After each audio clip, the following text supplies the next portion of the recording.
राधा वल्लभ श्री हरिवंश श्री जी की अत्यंत कृपा से हम सभी परम पूज्य श्री राधा बाबा के पावन चरित्र को श्रवण कर रहे थे सदगुरुदेव की अत्यंत कृपा से।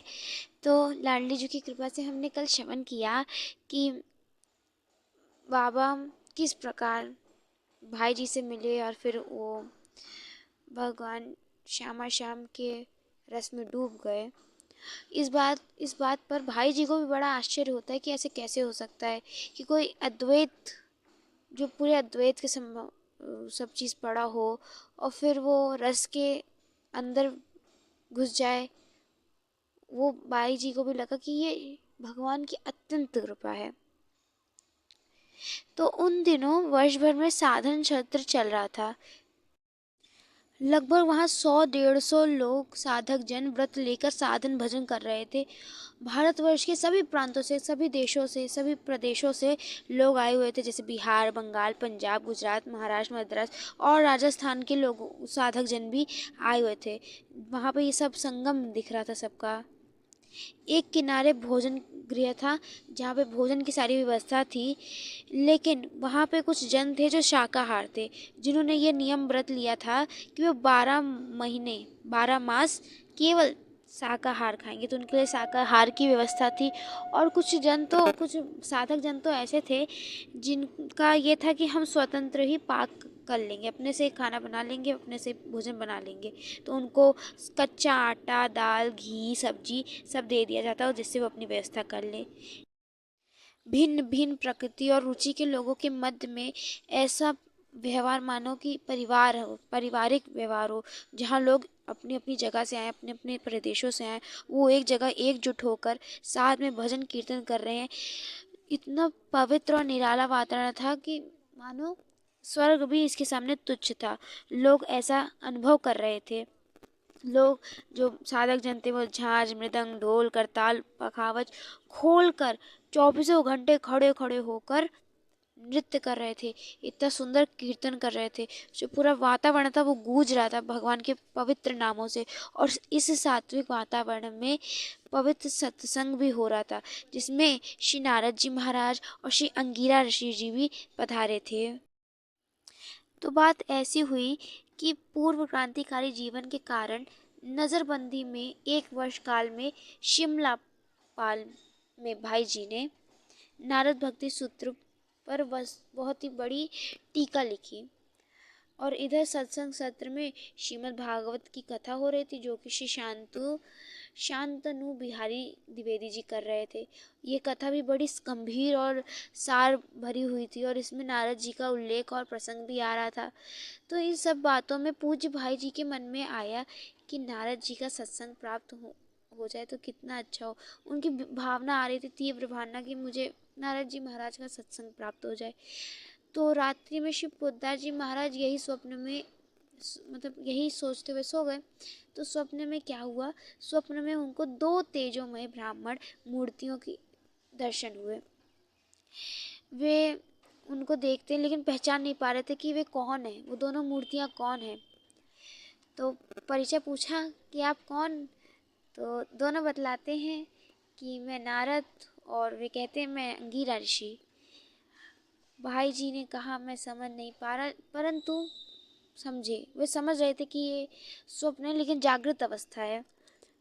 तो बोलते हैं नारद जी महाराज अंगिरा ऋषि कि हम कल दिन में 3 बजे तुमसे मिलने के लिए प्रत्यक्ष रूप में आवेंगे पीछे। यह स्वप्न में आया था लेकिन जागृत अवस्था था, इसलिए भाई जी को बिल्कुल भी संदेह नहीं हो रहा था कि ये सच है कि झूठ है। तो श्री भाई जी ने पीछे बगीचे में इमली के पेड़ के नीचे एक कुटिया साफ करवा दी और उसके सामने एक बेंच लगवा दी और उस पर 2 आसन बिछवा दिए, जिससे नारद जी महाराज और अंगिरा ऋषि जी बैठेंगे। उन्होंने अन्य किसी को भी ये बात नहीं बताई कि ऐसा कुछ होने वाला है। वे स्वयं ही अपने निवास के बाहर बरामदे में बैठ गए और उनकी प्रतीक्षा करने लग गए। और ठीक 3 बजे 2 ब्राह्मण आए और उन्होंने श्री पोद्दार जी से मिलने की इच्छा की। वे उन्हें पहचान गए, ठीक वही आकृति, वही स्वरूप जैसा स्वप्न में उन्होंने देखा था। तो वे बगीचे में चलने लग गए और उनके पीछे 2 ब्राह्मण जन चलने लग गए। फिर वो लोग एकांत कुटिया में पहुँचे। फिर वहाँ पे श्री पोद्दार जी महाराज ने, भाई जी महाराज ने वहाँ पर दोनों के लिए एक बेंच पे 2 आसन लगवाए थे। तो वहाँ पर श्री पोद्दार जी महाराज ने उनको बैठवाया और खुद महाराज जी, जो भाई जी महाराज थे, वो नीचे बैठ गए। जो दोनों ब्राह्मण जी आए थे वो श्वेत वस्त्र में थे, परंतु जैसे ही वे बैठे तो उनका जो रूप था वो प्रकट हो गया। जो हमारे नारद ऋषि जी और अंगिरा ऋषि दोनों प्रकट हो गए। बहुत ही भव्य दर्शन हुआ। वे कुछ देर बैठे रहे और उनसे कुछ वार्ताएं हुई। बात कुछ यह थी कि श्री भाई जी महाराज को पहले ही बम्बई में भगवान श्री राम जी के दर्शन हो गए। भगवान श्री राम जी के दर्शन के पश्चात उनमें प्रगाढ़ ब्रह्म भाव का उदय हुआ और उसके कुछ ही दिनों बाद उनको जैसी डी तदनुसार पर भगवान विष्णु के दर्शन हुए, जो कि श्री शेठ जी महाराज ने करवाए थे। और उसके पश्चात उनको श्री राधा कृष्ण के दर्शन हुए। फिर धीरे धीरे वो निकुंज भाव में उत्कृष्ट हो गए, महाभाव लीला में चले गए और इस प्रकार उसमें वो रम गए और बाहर के परपंचों को उन्होंने छोड़ दिया।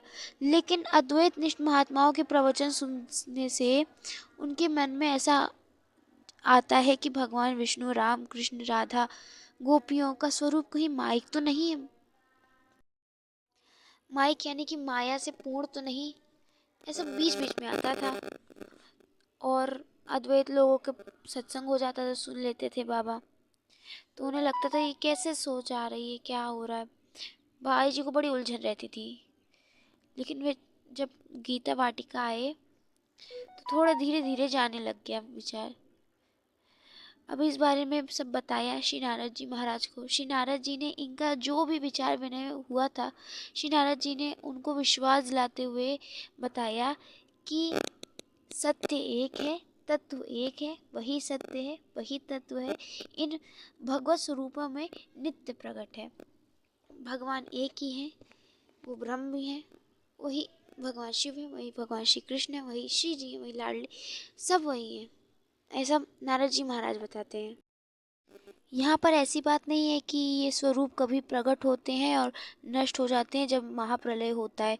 ऐसा यहाँ पे नहीं होता। महाप्रलय त्रिगुणात्मक प्रकृति में होता है। जैसे हम जैसे लोग हुए, हम में ऐसा होता है कि यहाँ महाप्रलय आ जाएगा तो हम लोग नष्ट हो जाएंगे, परंतु जो चिन्मय शक्ति है, प्रभु हैं, वो कभी नष्ट नहीं होते। ऐसे नारद जी महाराज समझाते हुए भाई जी को कह रहे हैं, प्रकृति के संबंध में को लेकर जो भी जीव जगत है वह सब उस समय उस प्रलय में लय हो जाता है। फिर भगवान के संकल्प से सृष्टि आरंभ हो जाती है फिर से। तब वह जीवगत अपने पूर्व के अवशेष कर्मों के अनुसार फिर से प्रकृति में प्रकट होता है और जगत का व्यापार फिर आरंभ हो जाता है, वही जैसे आज हो रहा है।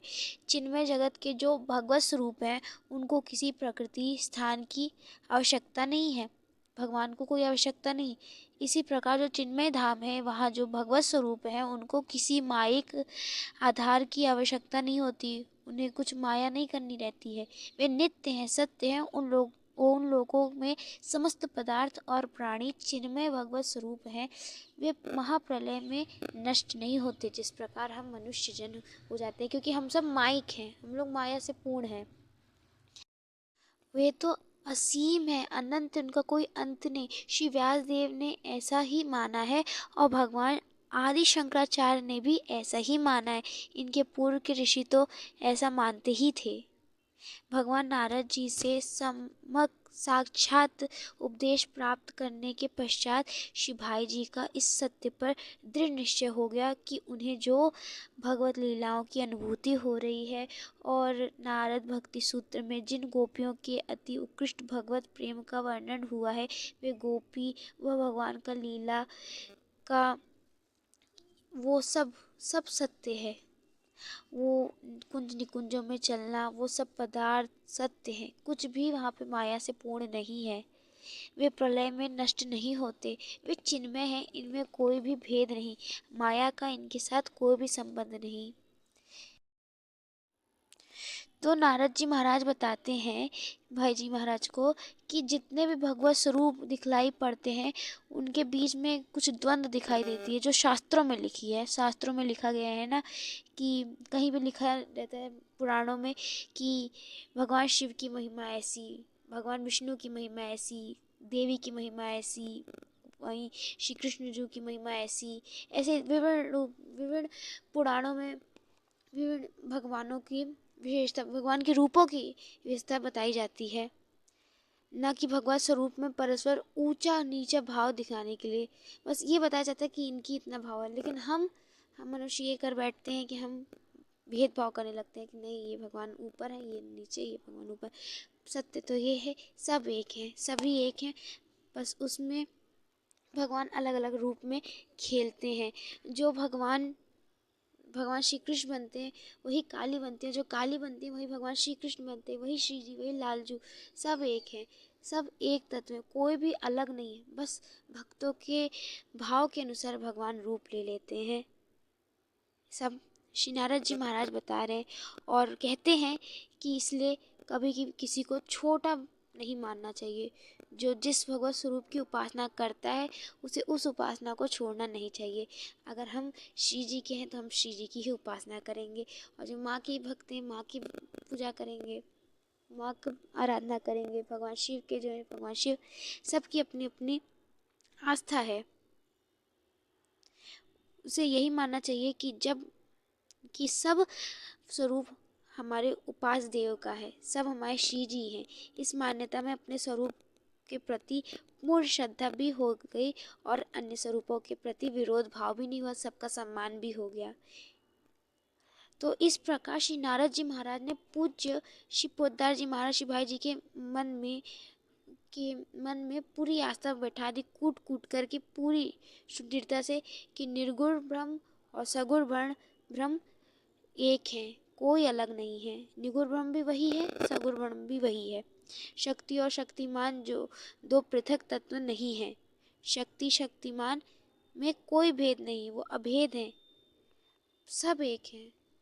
नारद जी महाराज ने इतने ढंग से श्री भाई जी महाराज को बता दिया कि भाई जी की महाराज के मन में वो बात उतर गई, बैठ गई। तो श्री जी की अत्यंत कृपा से अभी प्रसंग को यहीं पे विराम देते हैं। लाडली जी की अत्यंत कृपा से इसके आगे के प्रसंग को हम कल श्रवण करेंगे, लाडली जी की कृपा से। इसके आगे बाबा के पावन चरित्र को हम श्रवण करेंगे। आज प्रसंग में था तो उसे बोला, श्री जी ने कृपा की। तो तब तक के लिए आप सभी भक्तों को राधा वल्लभ, श्री हरिवंश, श्री वृंदावन, श्री वनचंद।